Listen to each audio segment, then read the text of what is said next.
On many regulations, the PPACA statute, stakeholders are being given the minimum amount of time, minimum, not maximum, minimum amount of time to respond, 30 days, to the sometimes hundreds of pages of regulations, often with many of these regulations being issued in the same week.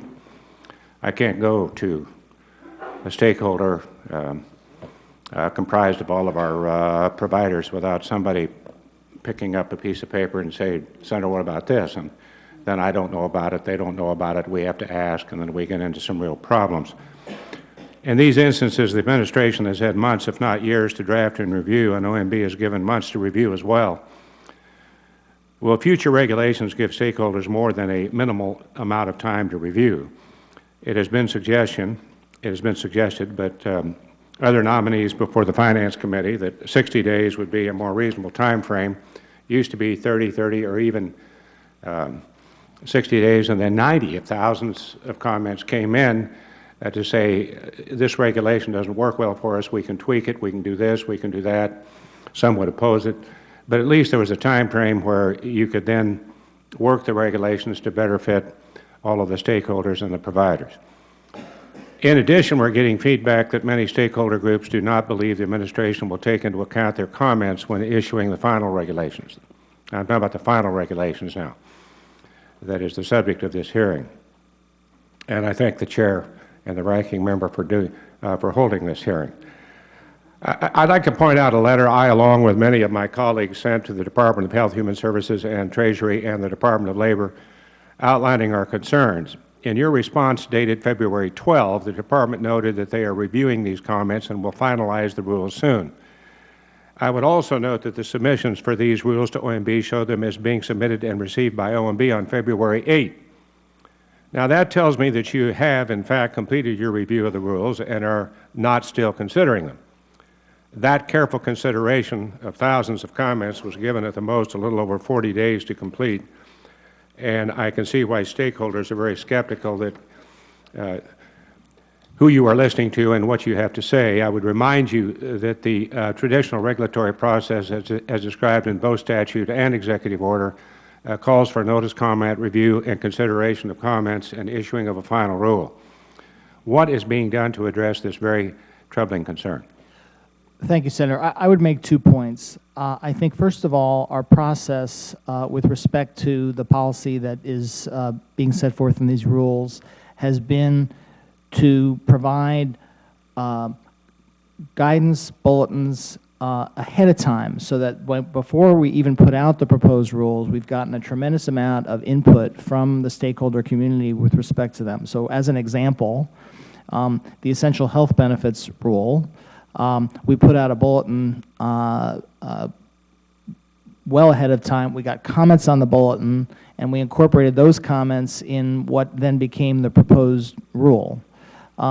In addition, I would say that in all of the rulemakings that I've been involved with since I've been at CSIO, we have very carefully considered comments we've gotten, and in many cases have incorporated and made changes with respect to input that we've gotten from the stakeholder community. So I'm disappointed that people are skeptical that we read them. We absolutely do, and we do take them into consideration, and we have and will with respect to the rules that are becoming final now.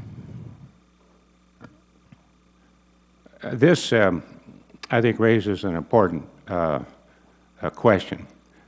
Departments implementing PPAC have often referred to the sub-regulatory guidance documents such as you have described, the bulletins and the guidances and the postings on the website, the faxes, et cetera, to demonstrate stakeholder participation in the regulatory process.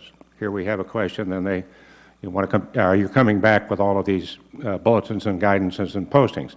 I don't know who can keep up with all of that, but at any rate, you're making the effort. But it raises several concerns as sub-regulatory guidance does not hold the force of law. It is generally did not reach through notification and other means the same amount of stakeholder participants and is outside the traditional regulatory process. And that really can confound stakeholders with limited resources, both time and money. The rural health care delivery system doesn't have the folks out there to go through all of the bulletins, the guidances, and the postings, and the websites, and the faxes.